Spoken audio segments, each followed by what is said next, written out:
Hello everyone, नमस्ते सबैजनालाई। मैले अस्ति दार्जिलिङ महाकाल मन्दिर अनि चौरस्ता घुमेको भिडियोहरू हालेको थिएँ। यस भिडियोमा चाहिँ हामी चौरस्तादेखि तल दार्जिलिङ बजारहरू घुमेको भिडियो छ। हेर्नुहोस् होला भिडियो। यहाँदेखि चौरस्तादेखि ओह्रालो लाग्दैछौँ अब हामी यहाँनिर है। इस्टर्न आर्ट्सहरू एकदमै पुरानो दोकान होला यसो हेर्दा। इस्टाब्लिस्ड इन 1930 मा इस्टाब्लिस भएको रहेछ। यहाँनिर यस्तो आइटम्सहरू रहेछ है। यहाँदेखि ओह्रालो लाग्दैछौँ अब हामी। अब चाहिँ यसो पूजाहरू सबै भयो, पेट पूजा गर्नुपर्छ, खाना खानुपर्छ। यहाँनिर हेर्नुहोस् यस्तो छ दृश्य। यहाँदेखि चाहिँ तपाईँको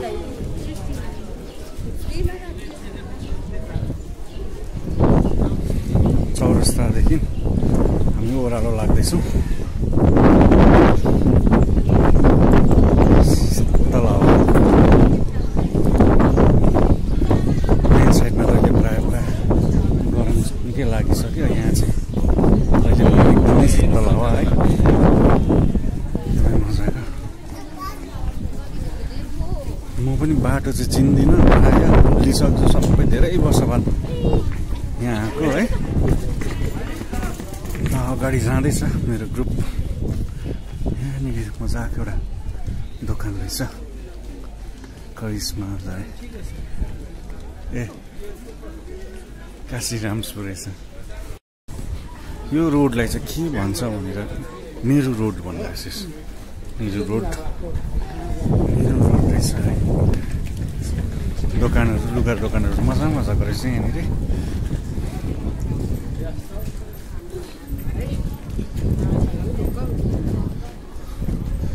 मजाको दोकानहरू है। म धेरै वर्ष अगाडि यहाँ आउँदाखेरि यस्तो थिएन। तपाईँको दार्जिलिङ अहिले धेरै चेन्ज भएको रहेछ। दोकानहरू राम्रो खोलेको रहेछ है। राम्रो हो, चेन्जेस आउनुपर्छ है।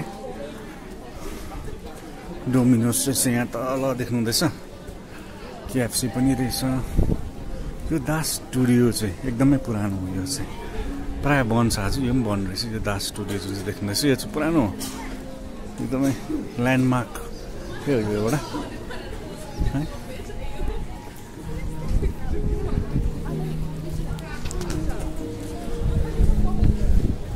धेरै चेन्जेसहरू आएको छ। आउँदाखेरि यस्तो थिएन। एकदमै रमाइलो, एकदमै मजाको भएको छ। यो चाहिँ चौरस्तादेखि ओह्रालो जाँदैछौँ हामी। यहाँनिर डोमिनोस पनि रहेछ, केएफसी रहेछ होइन, टी जङ्सन रहेछ। त यहाँनिर अगाडि चाहिँ ठिक्कै त्यसको अपोजिट साइडमा चाहिँ तपाईँको एकदमै पुरानो ग्लेनेरिज है। यो चाहिँ ग्लेनेरिज हो। यहाँ देख्न सक्नुहुन्छ ग्लेनेरिज एकदमै पुरानो बेकरी हो। यो एउटा लेजेन्डरी नै भनौँ है। एउटा ल्यान्डमार्क हो एउटा दार्जिलिङको। यहाँबाट ओह्रालो जाँदैछौँ। देखाउँदै जान्छु है तपाईँहरूलाई के रहेछ, कसो रहेछ दोकानहरू है। नयाँ दोकानहरू, पुरानो दोकानहरू खोलिएको सबै। नयाँ दोकान, पुरानो दोकान सबै तपाईँहरूलाई के छ देखाउँदै जान्छु है। ग्लिनरिज देख्नुभयो, एकदमै पुरानो एउटा ल्यान्डमार्क भनौँ है। त्यसको अगाडिपट्टि तपाईँलाई दास स्टुडियो पनि देखाएँ। चौरस्ताबाट ओह्रालो झर्ने यो चाहिँ नेहरू रोड। यहाँबाट तल बजारै पुगिन्छ। तर मलाई एक्ज्याक्टली थाहा छैन, बाटो चाहिँ म चिन्दिनँ किनभने coming here after very long time. हेरौँ हिँड्दैछु है।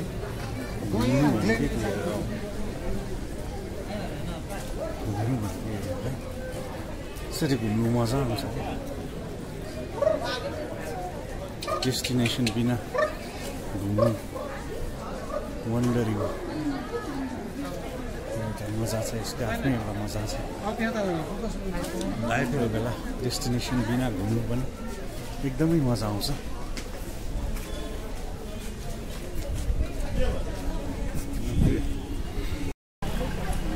यहाँनिर बाटोको साइडमा है मजाले बस्ने जग्गाहरू बनाइदिएको रहेछ। मजाले बस्ने ठाउँ राखेर आउँदा है यहाँनिर अब चौरस्ताबाट ओह्रालो नेहरू रोड भएर झरेर अनि यहाँदेखि चाहिँ कहाँ हो पर यहाँ भेटाए साथीहरू पनि आमाहरू।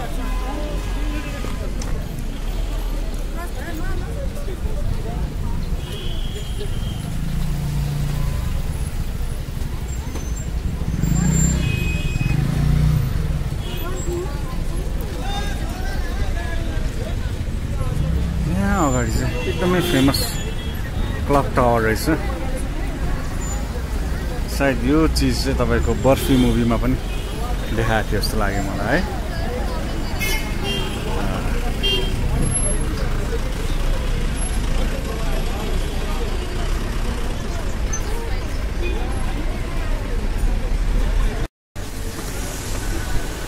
यहाँ रहेछ तपाईँको दार्जिलिङ म्युनिसिपालिटी, दार्जिलिङ नगरपालिका, स्टेट ब्याङ्क रहेछ।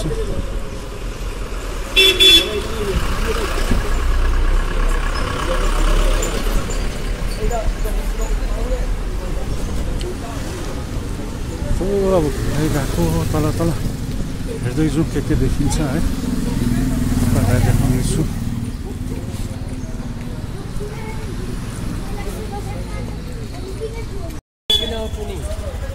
मन्दिरमा मजाले पूजा गरेर चौरस्ताहरू मजाले घुमिसकेर खाना मजाले खाइयो। त्यहाँनिर म्युनिसिपालिटीकै अपोजिट साइडमा तपाईँको काठमाडौँ रेस्टुरेन्ट भन्ने रहेछ एउटा, गल्लीबाट ओह्रालो जानु पर्दैछ। राम्रो पाउँदो रहेछ खाना, एकदमै राम्रो पाउँदो रहेछ। यहाँ अगाडि तपाईँको स्मार्ट बजार तपाईँ देख्न सक्नुहुन्छ है, बिग बजार यहाँनिर।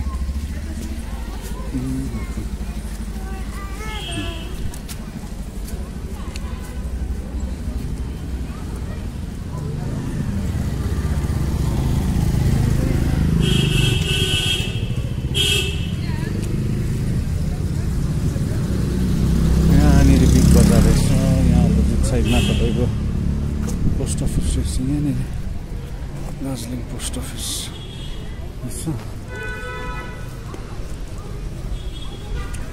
यहाँदेखि ओह्रालै गयो भने चाहिँ बस स्ट्यान्ड मोटर स्ट्यान्ड पुग्नुपर्ने। सायद हेरौँ कहाँ पुग्छ। त्यहाँ ओह्रालो जाँदा चाहिँ घुम्दै जाउँ है।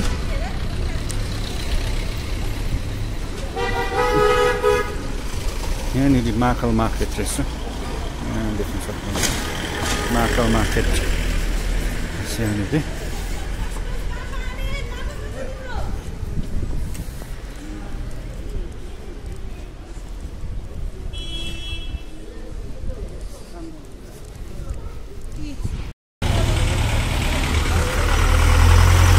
तपाईँहरूलाई दार्जिलिङको बस स्ट्यान्डको पनि यो मोटर स्ट्यान्डको पनि एक झलक देखाउन लागि लिएर जाँदैछु। फर्केको भाइ म आउँदैछु। यहाँबाट गएर पुलिस स्टेसन, सदर पुलिस स्टेसन यहाँ रहेछ। थाके पनि हाम्रो बिहानदेखि हिँड्दा कस्तो भयो थाकेर। यहाँ अगाडि चाहिँ तपाईँको ट्याक्सी स्ट्यान्ड चाहिँ यहाँनिर छ उयसको, दार्जिलिङको मेन स्ट्यान्ड भनौँ है। सानो स्ट्यान्ड त धेरैवटा छ तर मेन स्ट्यान्ड चाहिँ यहाँनिर। यहाँ के बनिँदै रहेछ सायद, के बन्नेको पनि पार्किङ लटहरू बनेको थियो।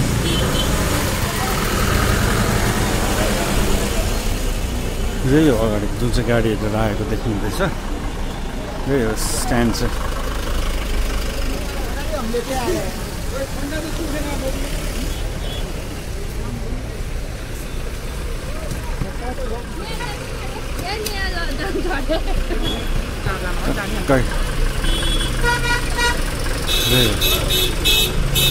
स्ट्यान्ड